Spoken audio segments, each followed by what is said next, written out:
Key chapters like democratic rights, food security in India, federalism, citizenship and secularism have been dropped from school courses in the National Education Board CBSE's bid to reduce the burden on students amid the coronavirus crisis.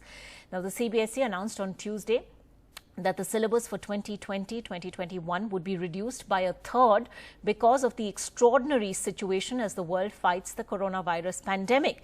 The board has revised the economics and political science courses for grades 9 to 12. There are chapters that have been completely deleted from the class 11 political science syllabus. These include the chapters on federalism, on citizenship, on nationalism and secularism.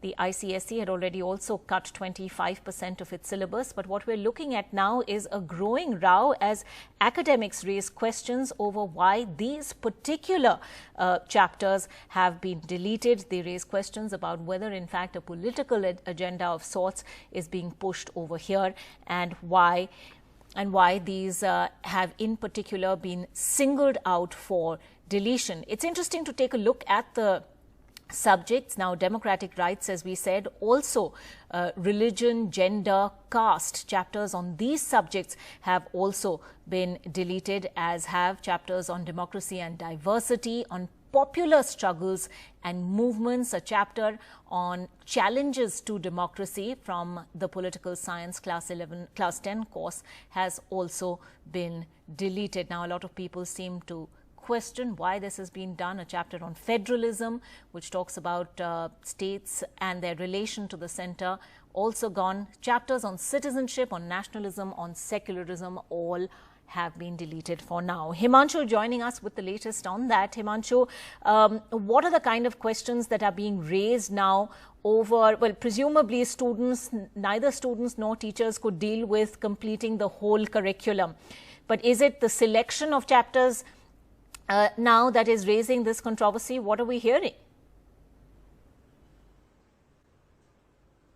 Well, I've spoken to two key people who were part of this project when these books were written and finalized. Suhas Palchikar, a Pune-based political scientist, one of the two co-authors of these books, which are now part of which will now be deleted as per the government decision. And he has made three very important comments, Suhas Palchikar. One, he said that every book that is written has a logic behind it. If you decide to delete a part or a section of a book, it amounts to a violence against the logic behind writing a particular book.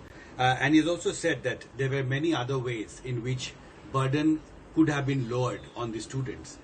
Deleting chapters was, of course, not something that he agrees with. And he's also said that across the classes, the textbooks, if you see, there is a pattern.